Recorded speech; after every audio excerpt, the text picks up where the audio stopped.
Apricots and chocolate chips in a scone are the best thing ever. Yes, yeah, they're so good. I recommend you don't ever visit the island of Ireland because you would not be welcomed.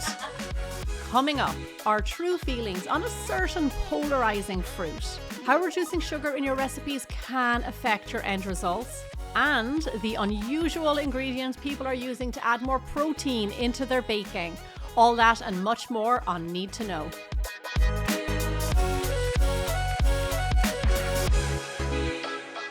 Hey everyone, I'm Gemma Stafford, professional chef, cookbook author, and the co-founder of Bigger Bolder Baking and the Bold Baking Network.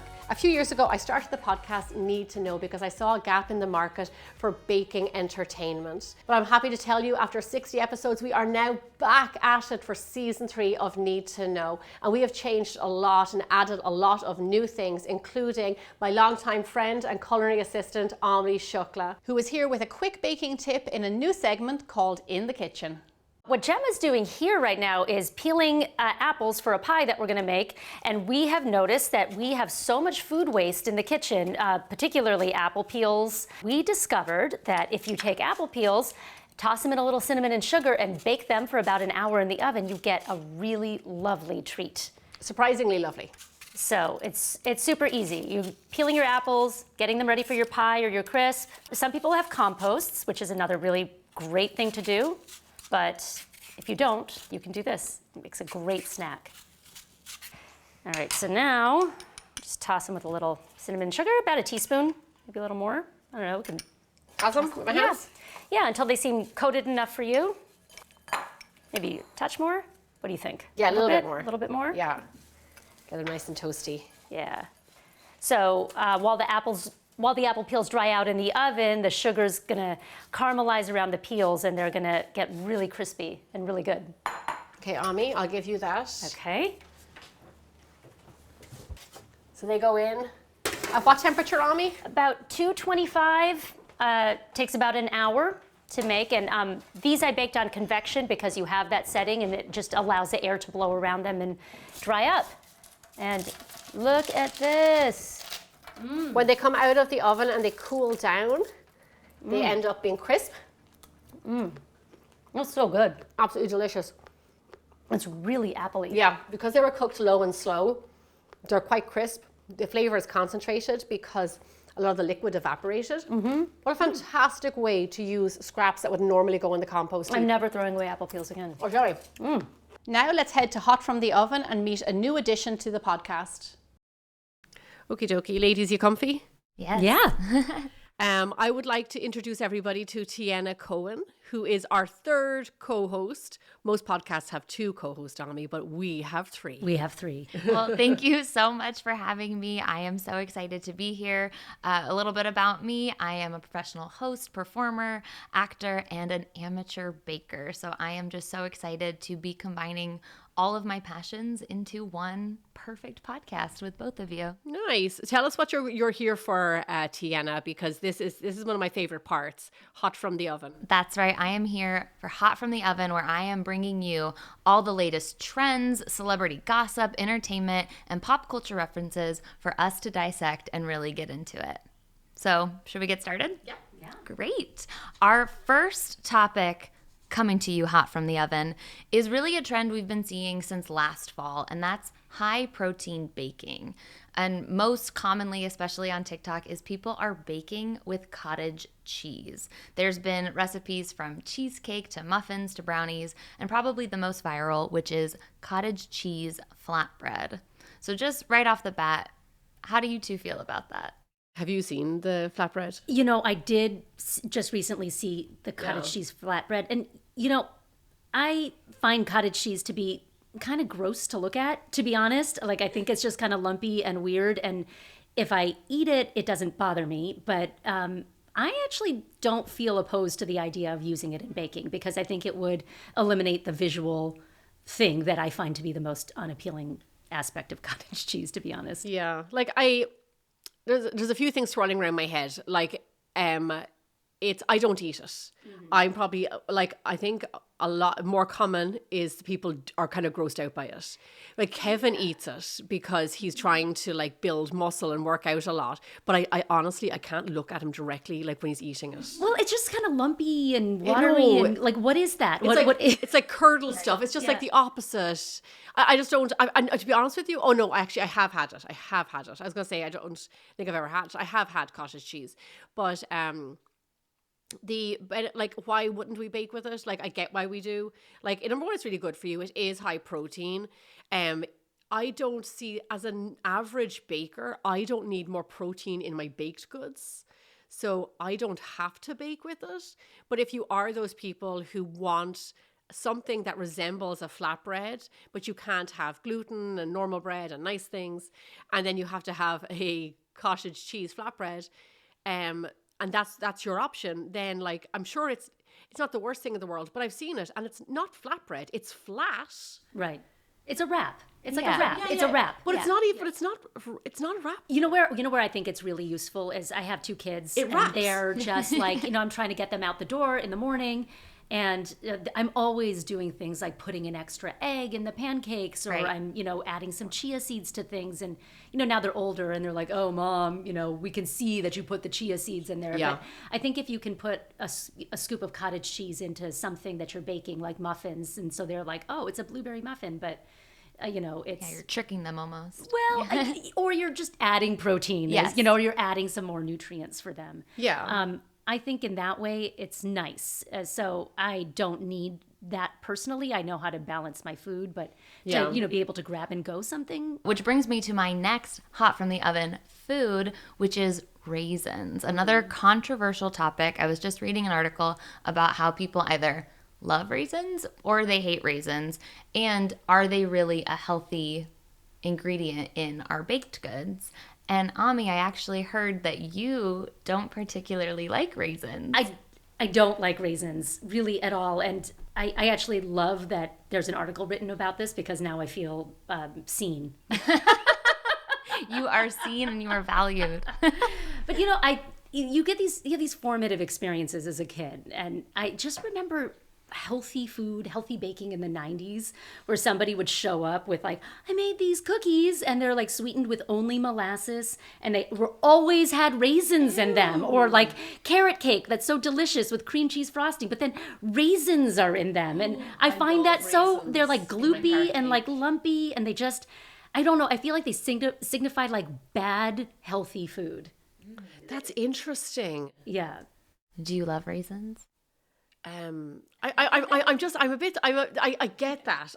That's weird. It's not, I get it that it's, people like, let's throw raisins in it, like to bran muffins to make it healthy. Yeah. But I see where, in Ireland, some of our most popular traditional recipes all have raisins. Mm-hmm. So for me, it was like an ingredient that was just super common in everything, from our Christmas fruit cake, tea cakes, scones, barnbrack for Halloween. Like, we love it. Must come down to an ingredient that was used like during the war, or like, to add sweetness, but maybe raisins were cheaper than sugar. I'm just kind of like guessing that now. Like, I don't know, but that's just, it's so interesting that like you would see it as like a diet, almost like people used it as a diet food almost. Kind of. I mean, I think that's where it would end up. So I would think like, why not just fully commit to eating a cookie and just have one of them, as opposed to eating something that doesn't taste good that's studded with raisins. I do like raisins a lot. Like, I love carrot cake with raisins. Mm-hmm. Like, the way in carrot cake you can have walnuts or raisins, or some put pineapple in there, whatever it is. Like, I would choose raisins because they plump up, they get really moist. I love raisins. I'm so used to them. Like, I grew up with them. Yeah.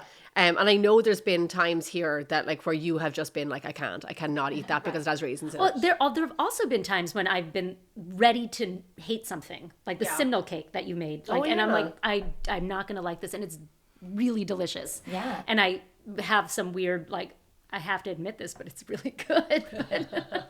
but I feel pretty indifferent to raisins. My philosophy has always been, you know, if I have a choice of an oatmeal raisin cookie and a chocolate chip cookie, like I'm going to eat the chocolate chip cookie. But if there's no other option, I'm going to choose the cookie. Like I'm going to eat it, but it's not my first choice. What would you do like in a situation where someone doesn't like raisins or they don't want you to bake with raisins? How would you substitute it so that it's not chocolate, but it's still giving that? Do you know what I love? Apricots. Love dried apricots. See, and so Arnie, I would dice dried apricots. That's funny. They're You so choose apricots good. over Yes. no. Yeah, 100%. Have you ever had a scone with apricots? So good. You have no idea.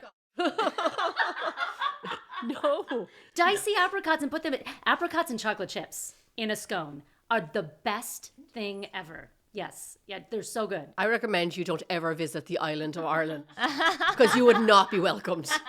We Well, they do don't have not put apricots there? apricots in our scones. We put raisins. They're so good. And there's raisins in so many things. But they are a great ingredient though. I would often send, when you have to send 16 snacks with your child to the park, like we do like little raisins or whatever. People, I think you're saying about like controversial, like they are high in sugar. Lots of stuff. Fruit is high in sugar. Like it's a fruit. Like they're high in sugar. And then when the water is removed, they become even more concentrated, higher in sugar. So, but you're supposed to eat them in moderation. You're not supposed to sit down and eat handfuls of raisins. So it's definitely, it is a good, healthier alternative to sugar, but in moderation. And it's like what they call nature's candy. That's so interesting because it's such a common back to school snack, like a box of raisins and how much sugar is that? Just hyping up all the kids. Yeah, it is a lot of sugar, but Yeah. that's why the boxes are really they're tiny. super tiny. Yeah. That now makes sense.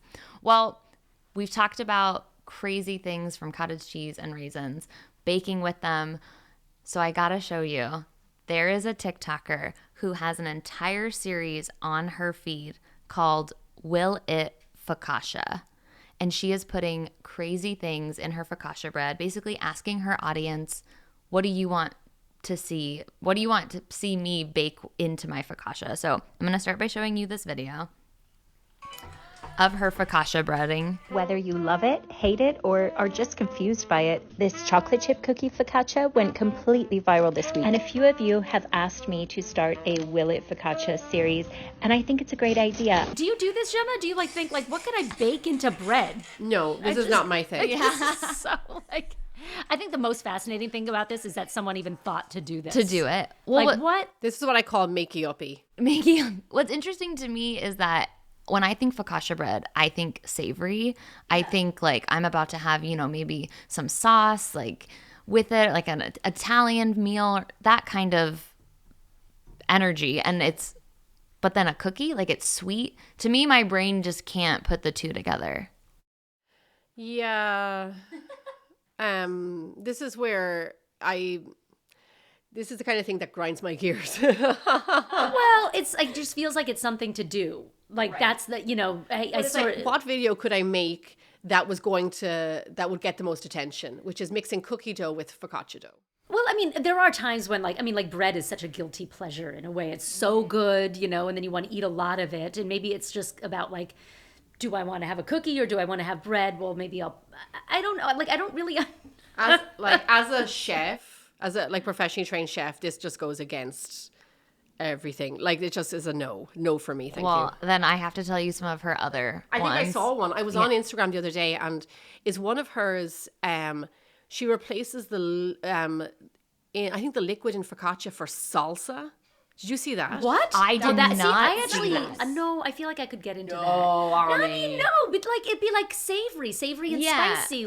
She does have some that are like pizza focaccia. Yeah, that's normal. That's That's okay. normal. But then salsa, I feel like salsa is a close, it's not that far off. But cookie dough? No, but she had this tub from the supermarket. It didn't look good. Yeah. It was just kind of gross. Yeah. Okay, well, you know what? Well, here's sweet and savory focaccia that we've done that's really good is grape focaccia. Oh, that was yum. That's good. Yeah. That's delicious. That's you've got this jammy, sweet thing in this bread, but that works together. Also, that does. Yeah, but you know why though? For me personally, in my soul, that was an old traditional Italian recipe that was representation of you had fresh, what remind me, Ami, was it fresh grapes on the Yeah, top? I think so. And then you had, what on the inside? A different type of grape? Was it a Concord grape or something? But it was to represent the season of grapes, I think the end and the beginning of a season or something like that. So that tells a story. Like that's the reason I love food. Well, I'm glad to know that grapes and focaccia are safe, and maybe one day we'll try raisins in our focaccia, see how that works. But that's all I have from Hot from the Oven, but I'm excited to talk more next week about more trends and pop culture and see what you two think. But now I think it's time we get in the mix here with our main topic for the day. And we've kind of been talking a lot about substitutions, putting different things in different foods. So the biggest topic we have today is how to reduce sugar in baking. What are your just initial thoughts when you think of that? Oh, well, it depends on what you're making, Okay. I think, first of all. If you are making something sweet, like a cake or a cookie, my philosophy is usually like go all out, don't reduce the sugar, have less of it. Personally, because the sugar contributes moisture, texture, flavor. It really throws things off when you reduce the sugar.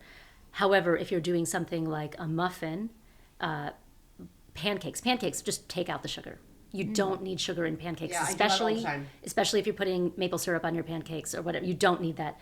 Muffins, I really can't stand a muffin that tastes like a cupcake. Yeah. So any muffin recipe, I will automatically reduce the sugar by half. By half?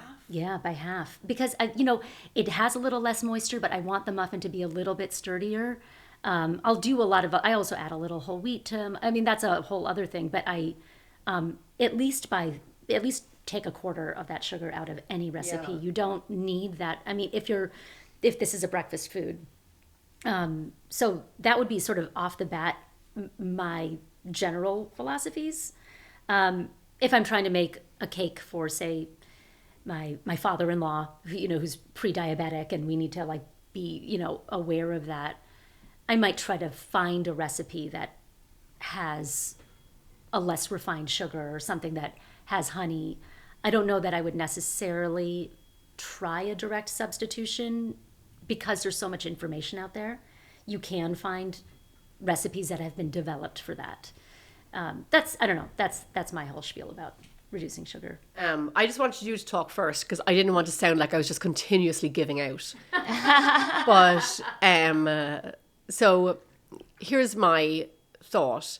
I agree with you. I agree with you. 25% is what I normally, and we answer on comments on social and on Bigger Bolder Baking. If you need to reduce the sugar, 25%, and you might still get similar results to what I did. Mm-hmm.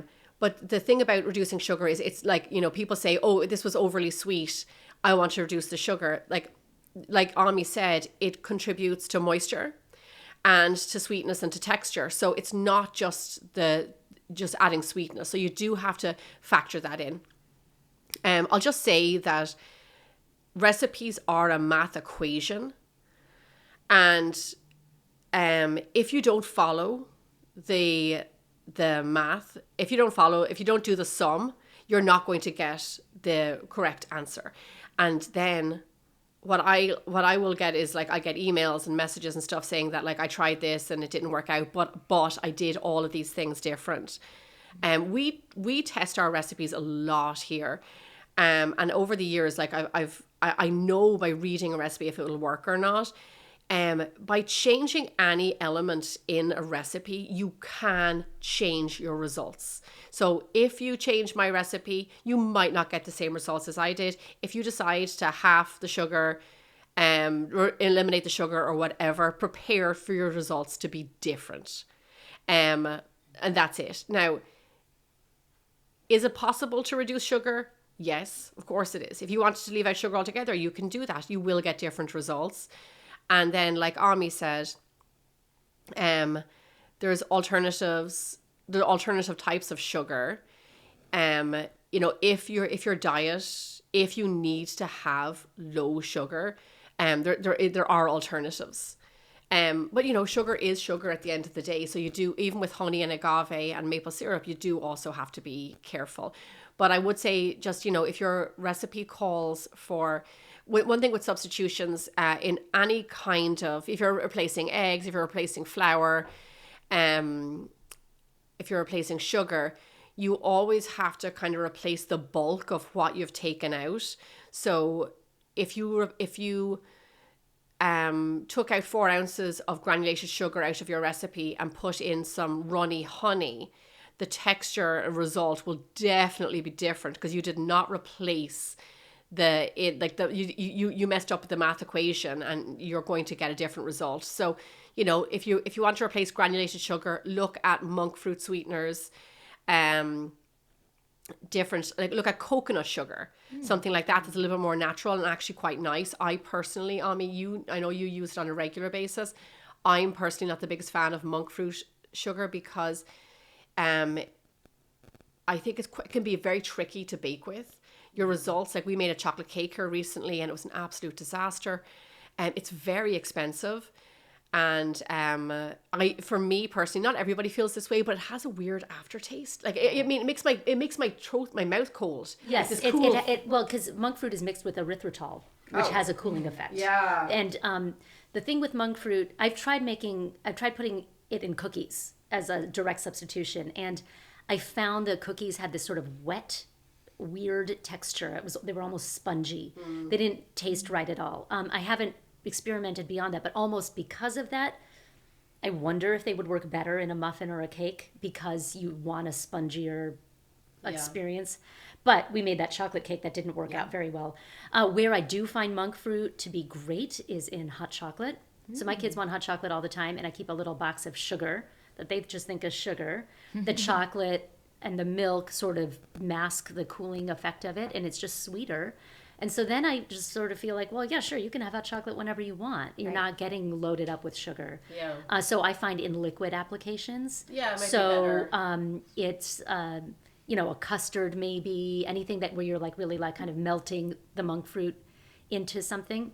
But what I have recently read, I don't know this so much, is that erythritol is not hygroscopic the way sugar is. It doesn't. It will recrystallize eventually. Really? So I don't know if you make an ice cream or you make a custard, how long it takes for that to recrystallize.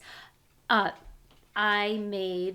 was going to just go on my monologue. I just made a granita. I made a watermelon granita just last week, and I put monk fruit in it, and I like kind of just blended it all together, and that stayed great. That was delicious. And again, then my kids were like, oh, can we, it's 10 o'clock at night, it's summer vacation, can we have some watermelon granita? And I immediately want to say no, because you don't need that much sugar. And then I think, oh, no, it's really just watermelon. Yeah. So I've had some success with it, and I think it's if it's a more liquidy start, it's fine. Yeah, that's interesting. Also, just an FYI, we didn't learn this until using it on Bigger Bolder Baking for some time. It doesn't caramelize. So you can't use it for caramel sauces. You can't use it for, anything where you need the sugar to brown. Like cookies. Yeah, like cookies. I think that's one of the reasons why maybe the cookies turned out weird, is because you want a caramelization of the sugar. Yeah, you do. So there's really no alternative necessarily for allulose, which I've never worked with, does caramelize. Yeah, it does. Is it hygro or hydroscopic? Oh, I don't know. Anyway, don't ask me. It is that. It's a naturally occurring from figs and raisins. It's derived from that. They're back We again. give that as an option on social for people's comments. I personally haven't had it or tried it. Right, I haven't either, so I'm not speaking from experience, but I think it's interesting. Yeah, it's a good thing. The good thing about it is like there are lots of options out there. Yeah. Depending on the application, and do you mind do you mind that coolie feeling that you get from monk fruit? It is super expensive. Or do you want to just, if your diet doesn't require it, can you just reduce your sugar by, 25%? Right. It kind of takes us back to what we were saying earlier is if you have those limitations, why not just have one versus making it an alternative where you can eat more? Because I do feel like people, yes, they reduce their sugar because maybe something's too sweet, but I do feel like a big portion of people, it's because they're trying to be healthier. They're trying to have, they want to have their cake and eat it too, for lack of a better term, is they want to be able to have like a healthier version of these cookies or things like that. There's also other ways to introduce, like sugar does contribute moisture to baked goods, and that's one of their, aside from sweetening, it does that. There's other ways to introduce moisture into baked goods, and there's a lot of other cultures where American desserts are very sweet, and in a lot of parts of the world, desserts aren't as sweet. They just don't put as much sugar into things. Yeah, that is true. That is true. I get that comment a lot. People asking me, as an Irish person, do you find American desserts very sweet? Moderation is definitely something. Like, give me a really good chocolate chip cookie and I'll eat one. Right. I don't need a whole pile of cookies that have the monk fruit sweetener. But yeah, like, luckily you do have that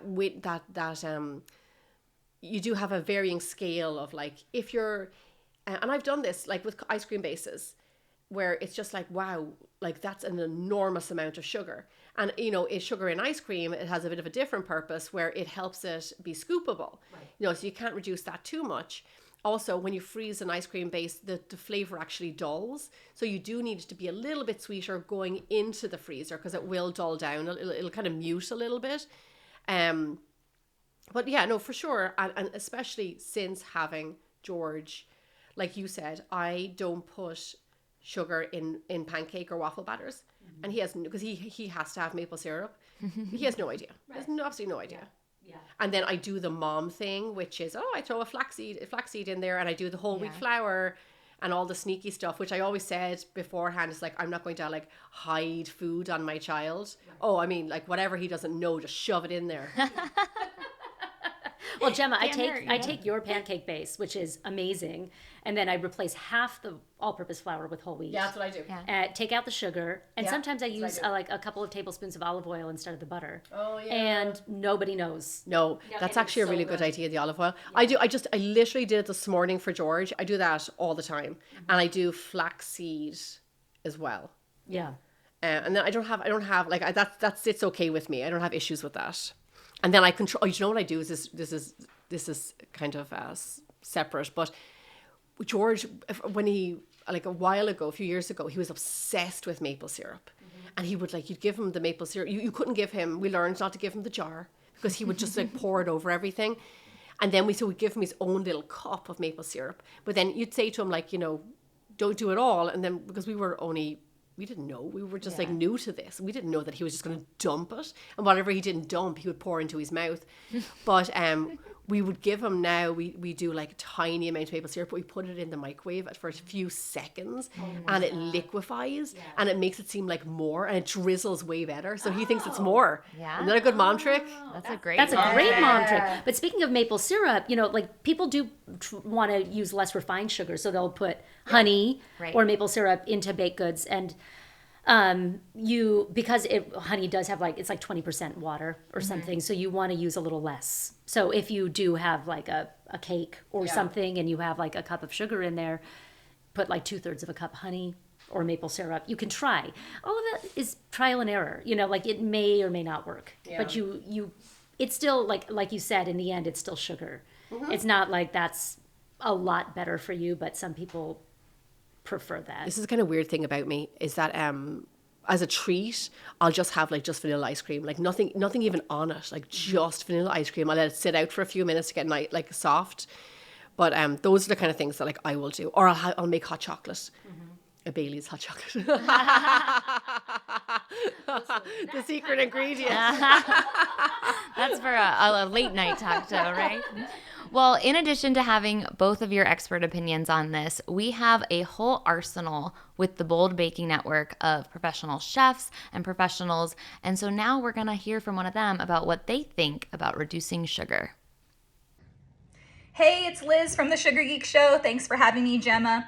So, can you reduce the sugar in a baking recipe? This is a question I get all the time, and my answer to this question is, it depends. Usually baking recipes are formulated, because baking is science, to have a specific amount of sugar to flour ratio, and sugar acts as many different things. It can affect the moisture levels, the structure, how something browns, if it's crumbly or any of these things. So if you take the sugar out, it can affect the recipe negatively. But if you're going to be messing with the sugar in a recipe, you definitely want to test that recipe, make sure you're happy with the results before you start applying it to everything. There are also various sugar replacements out there. My favorite is monk fruit. It comes in like different textures and coarsenesses, even powdered sugar. And that's a good way to use sugar without really using sugar. So my advice is, yes, you can reduce the sugar, but test it out. And if all else fails, just, take a smaller bite. Well, if you two are ready for it, we actually have some questions from our audience that we're going to end out today's episode with. This is our bold baking hotline. So the first question we have is, how can I make buttercream less sweet without losing stiff peaks? Oh, that might be a one for you, Ami. Well, I have two answers for that. One is make a Swiss meringue buttercream. It's just less sweet. Like it's it's a little more complicated. It's not that hard to learn. I have a really easy ratio. It's called a 1-2-3 buttercream, and you have to use a kitchen scale. You use 1 part sugar, 2 parts egg, 3 parts butter. It's so easy. You mix the eggs and the sugar over a double boiler until the sugar's melted, and you can kind of feel it with your fingers. So if you have 4 ounces of sugar, 8 ounces of egg whites, and then you'll do 12 ounces of butter. And you have your butter that's like softened.